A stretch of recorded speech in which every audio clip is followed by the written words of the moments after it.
If you've watched any of my other videos, you know that Final Fantasy VII is my favorite game of all time. And it's kind of easily, I'd say it's easily my favorite game of all time. It's not even really, there's no competition. I don't have to kind of think about it too hard. I don't have to weigh things up too much because something's going on with this game. And I've got some theories I just want to share as to why is Final Fantasy VII, specifically this, 1997 JRPG, like PlayStation JRPG. What is it about this game that resonates with millennials in both positive and negative ways? Anyone that watches the YouTuber Frederick Knudsen, he does a lot of these documentaries on weird topics, but he covered this like weird delusional autistic community of deranged weebs that were obsessed with FF7 to an unhealthy degree. They created like a religion around it where they were similar to Christian with his belief that video game characters exist in a parallel dimension that you can kind of portal. He wants to create the portal between worlds where Sonichu is real, and this is part of Christian's delusion. But it's interesting to observe that a similar thing happened in what came to be known as the Final Fantasy VII house. And you should really check out this Down the Rabbit Hole video. It's Frederick Knudsen. Fascinating video, insight into mental illness and just how obsessed some people have become with FF7 over the years. It's got me thinking, really. I am one of these millennial kids that was traumatized by FF7, like, in a good way. I love it. It's my favorite game. I love it. But, my little 90s kid mind was flayed by the concepts contained within this game.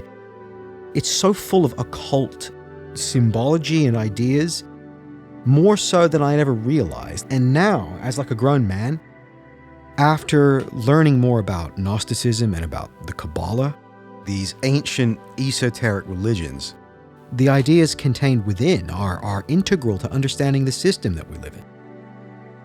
And you can see that all of this stuff is embedded in the culture that we've been consuming up to a certain point. But I think Japan, specifically in the 90s, were fascinated by this Abrahamic occultism.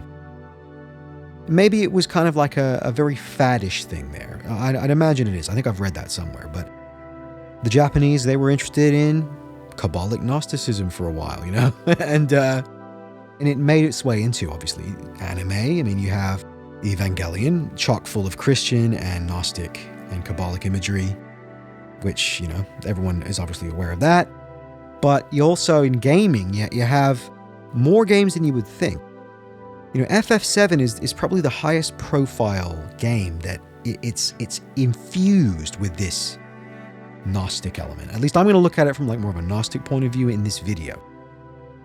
It's interesting to note that the prototype for FF7, which actually ended up becoming Xenogears, another classic PS1 JRPG, that was another game that was infused with this Gnostic lore. Sakaguchi? Who's responsible for this? Is this Sakaguchi's weird, occult studies as a young man in Tokyo, trying to make sense of the modern world, It's like the fears of the Japanese 90s working man, and his quest for meaning. I guess from this milieu, thus sprang FF7. And Carl Jung's concepts of the collective unconscious, for instance, or, the archetypes. And there's obviously a lot of Jungian influence too in Japanese gaming culture. You have Persona, right, which is directly inspired by Jung, but in the FF series, there are certain concepts that are taken directly from Jung. The summons themselves are kind of like archetypes.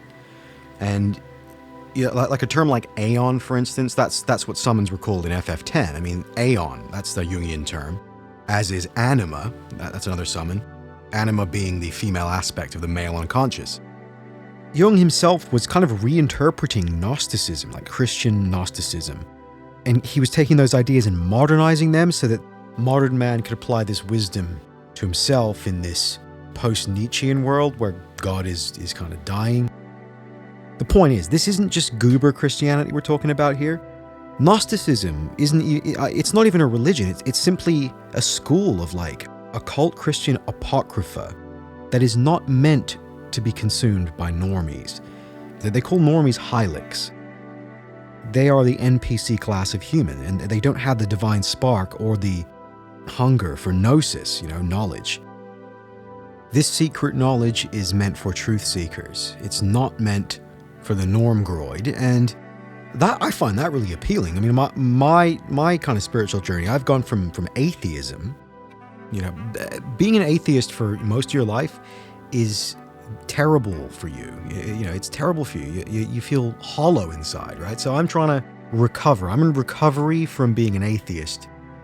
But while we're on atheism, I think that there is something about the millennial experience where you're growing up in an extremely irreligious world, like liberalism and neoliberalism is powering on through the 90s, and religion portrayed by 90s Hollywood and the media, it's just not cool. Not in the US, not in the UK. No way, right? Atheism was the new hip thing. Question everything, sheeple. Santa Claus isn't real. Hey, how old are you if you still believe in a man in the sky, right? So that was it was the Bill Maher, reductionist, smirking Jewish comedian, you silly, silly Christians, right? But as kids, we were being spiritually nourished by Japan. I feel, as a millennial man, a Western millennial man, that is my debt that must be repaid to the Japanese people. They saved my soul in a way, spiritually nourishing us with these games that contain so much of this archetypal gravitas, as it makes for amazing entertainment, if nothing else. JRPGs that actually contained a lot of the lore, which made up the foundation of, our civilization, Western civilization. There is this Gnostic element to it. I mean, founding fathers of America were really into this shit too. But somehow, ironically, despite these social engineers attempting to sever the millennial generation from any deeper understanding of their spiritual canon, FF7 swoops in and goes, hey kid, I'm not only going to give you a kind of injection of spiritual ideas, I'm going to tell you about the secret knowledge. This is Christian heresy to the point where, in a way, now that I kind of understand it better, that of course, these ideas are not for everybody. At least they're not meant to be. I mean, hence the polemics describing the entire Gnostic mystery cult as heretical. It's a form of gatekeeping. These esoteric texts like the Pistis Sophia or, the Apocryphon of John, if you research all this stuff under the umbrella of Gnosticism, what you get is kind of the Silmarillion of the Bible and the Christian mythology. And particularly with the creation story, it goes in depth with that. Certain concepts from the traditional Christian canon are kind of mirrored. They view the universe through this dualism, this divine schism, this separateness from your material body and then the spiritual realm. As above, so below. And I think I talked in a video a long time ago about FF7 and this dichotomy between spiritual and material. And it's because the world of FF7 is a Gnostic world. We're playing a fantasy game here. And yet it's not a traditional fantasy setting because it's not idyllic and it's not utopian. It's dystopian. There's a bitter taste to the world of FF7. They retconned the name of the world as Gaia, but in the original game, it didn't have a name. It was the world, right? With this central, iconic location of the city of Midgar, this just dystopian metropolis, this Babylon, this Sodom, a technological society on the top of this plate, and then underneath are the slums, where all of the, detritus of society lives, that they are too poor, they can't make their way out of this poverty, this wretched poverty. And it's the contrast, right? It's like the Shinra city itself represents the as above, so below philosophy of the game, The denizens of this lower plate, they're largely trapped there due to economic, reasons or whatever. And yeah, I mean, it's similar to the concept of man being trapped in the physical realm. And, even death won't free us due to this cycle of reincarnation. So, suffering is the characteristic of the material world. And in FF7, the characters suffer in a way that real people suffer. They suffer little small tragedies, disappointments. There's a lot of decay and broken dreams. Cid's arc comes to mind, a man reaching for the stars, reaching for a dream only to fail, and then become jaded. Great character, like the entire main cast, they all have really well-written backstories. And in the world of FF7, now, there is a concept of God in that Sephiroth, right, the villain, the main villain, he wishes to become God. But his conception of God is very material and very megalomaniacal, egotistical. In contrast to Aerith and the Ancients' God concept, which is this mind of the planet, she's in touch with this, as are all members of this race of the Ancients. This God is kind of like the Gnostic monad, the God of all creation, aka the divine oneness. Whereas Sephiroth, he considers himself this Nephilim. He's a fusion of a higher celestial being known as Genova and a human. Whereas other characters in the game kind of perceive him as this abomination. He was created in this unnatural manner, and he probably shouldn't even exist. He is kind of the Antichrist. He's not a product of nature, he's a product of evil science performed by Hoja, right? A Shinra scientist.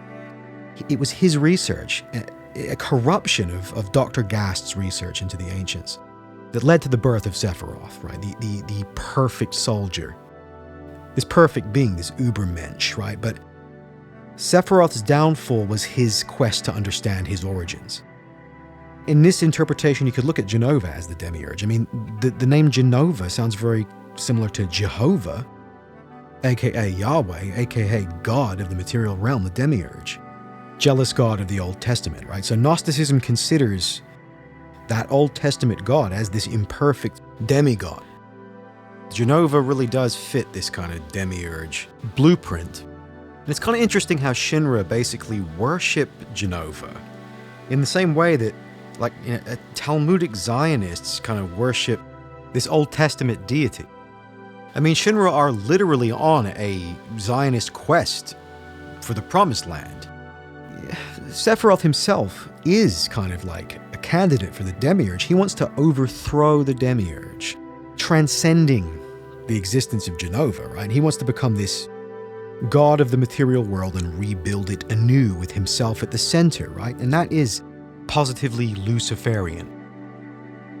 There's this idea, and it's kind of echoed and twisted in a lot of different ways, but you see Sephiroth, and he hates God. He curses God. He curses the Ancients because, he really did go down the rabbit hole and he ate the fruit from the tree of knowledge as his name would suggest. I mean, in the Kabbalah, the fruits from the tree of life, they're referred to as the Sephiroth. And, Sephiroth being this creation of Shinra, right? He is the fruit of Shinra's pursuit of knowledge of the material world. And part of Cloud's backstory is you get to learn how Sephiroth kind of fell from grace, and it was this uncovering of these secrets. This Shinra lore kept hidden in the basement of the Shinra mansion in Nibelheim. This is where he learns the truth. The truth that then twists him into the monster he becomes. Sephiroth is like the atheist in pursuit of truth, who wants to overthrow God, as opposed to Cloud, who is also in pursuit of truth, but both of them, they seek to know their own origins. That is the duality of Sephiroth and Cloud, right? The truth of their own origins bears a heavy weight on them as characters within the game's narrative. Fantasy party members in these games, they all have these backstories that you enjoy uncovering. But in FF7, every character's backstory is tinged with suffering. It's this world is fallen. And the main character, Cloud, you need to kind of just leave all of the Nomura extended universe stuff at the door. Just leave it at the door, leave the remake at the door. And all the redesigns, the kind of weird combination of anime gacked pretty boy design and realism, forget that. Cloud was depicted, he was this little polygon guy, but his character portrait betrays the essence of the character. And you know what? Nomura is the best, JRPG portrait artist of all time, I think. I love the portraits in FF7 because they have so much of the character kind of embedded into them. And Cloud, he has this look of like he's a man in turmoil. There's something kind of angular and cold-hearted about his stare in the classic FF7 character portrait. And it's very interesting because that's an aesthetic choice. When you compare Cloud's character portrait during the flashback in Nibelheim, after you get out of Midgar, you see him younger and he's drawn with more innocence. His eyes are a certain way, right? They've drawn it. And then you see, his character portrait when you start the game and he's cold, right? This is what I love about Cloud. He's almost the perfect millennial archetype. He's the perfect character for my generation. He's a fractured man, a schizoid man, and he does not understand his own origins, to the point where it's completely fucking with him, and he can't even function. But what does he do? He fights to live, to survive. Mercenary. He's cold-hearted, he's cut off from the people that he's supposed to care about, He doesn't really know who he is, literally and metaphorically, right? It's an interesting starting point for his arc. But as a character, when you look at it from the Jung, so let's take it back to Jung, right? Because Jung is Gnosticism, but futuristic. 20th century Gnosticism. We're going to shift it up to Jung. And it really, when Jung talks about archetypes, right? That's his classification for these great memes, of heroes and of ways of being and, it's very elemental, it's very alchemical. This is like real spiritual realm stuff. But the point is, Jung called them archetypes, but so the ancients called them gods. Our ancients, when you look at the pantheon of the Greeks or the Romans, they're worshipping archetypes. And Jung simply conceives of these archetypes as elements of the collective unconscious, which Gnostics refer to as the pleroma, this spiritual realm where these ideas live, conceptually but not physically. So that was kind of Jung's way of understanding this. But, George Lucas figured out years and years ago that if he took some of the ideas he learned from reading Joseph Campbell's Hero with a Thousand Faces and rearranged them in this sci-fi fashion, he was thinking, well, this is obviously going to resonate with people. And he was right. Hilariously so. Like, so right that you have to think it must have been a fluke. I mean, this is George Lucas we're talking about here, right? The initial spark for Star Wars of just having this fantasy archetypal hero's journey just presented in this new fashion. That's extremely powerful. It's just the way humans have evolved. We respond to these archetypes. And in order to fully get the most out of these ideas, you do have to subscribe to this dualism, right? Because if you look at it from the Gnostic point of view, well, you have the celestial world, and then you have the material realm, the world of demiurge, and then you can look at it from the Jungian point of view, and you have the collective unconscious, and then you have reality, physical reality. So we're talking about the same kind of thing here. We're kind of trying to describe something that we can intuitively recognize is there. And of course, Cloud Strife, the character, is the hero archetype, and he is on a hero's journey, but it's a modern hero's journey. I've described how, Super Mario obviously is the hero's journey, but boiled down to just the bare elements, but it's still the same archetype, He goes on the quest, he saves the princess, he slays the dragon, right? Cloud is on a kind of weird Gnostic hero's journey. One that he can only complete if he can know himself. Truly. Which, for a millennial kid, starved of meaning and looking for truth, and struggling with identity in this postmodern world, I can see how this game has completely mind-fucked a lot of kids. Because they're feeling the intuitive weight of this Gnostic worldview going on low-key. But, Cloud is such a great character because he has that brokenness. He's not fully integrated, and part of the Jungian kind of therapy is to integrate your shadow. Because every man has a shadow. And in FF7, Sephiroth is kind of Cloud's shadow, but not in such an obvious ham-fisted way. It's more of like a kind of, it really is psychologically, Cloud's shadow, his demons, his past, what tortures him. It takes on the image of Sephiroth. The real Sephiroth is in the northern crater for the whole game, right? Projecting his will and influencing Cloud, subtly. But Cloud's real battle is with this Sephiroth that lives within him.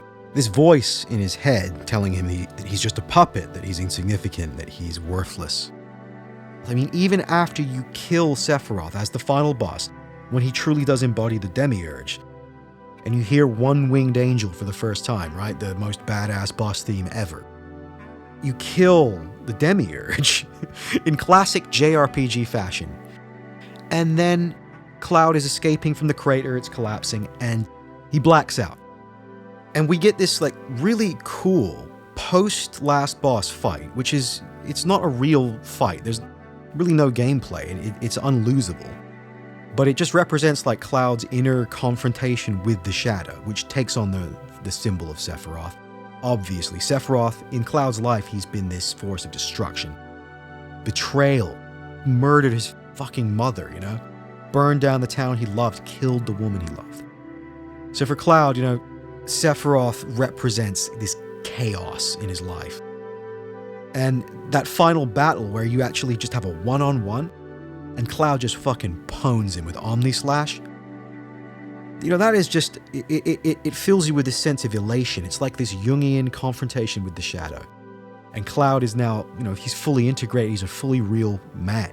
He's achieved spiritual balance. But is that enough to save humanity? Is it enough to save the world? Well, that's left ambiguous at the end of 7. Obviously, we got the sequel with Advent Children, but if you watch the real Final Fantasy VII and you look at the end credit sequence, and it shows Red 13 with his cubs running through this desolate land, and you see the ruins of Midgar, and you see that entire paradigm ended. We were experiencing the end times. The meteor, that was like a biblical apocalyptic event within the world of FF7. The ultimate fate of mankind left uncertain. And, if you look at it like that, you can basically just decanonize all of Nomura's extended universe stuff. You could look at it like, well, okay, even though our heroes saved the planet, and they redeemed themselves, in the eyes of God, in this Gnostic fantasy world, was that enough to ultimately redeem humanity?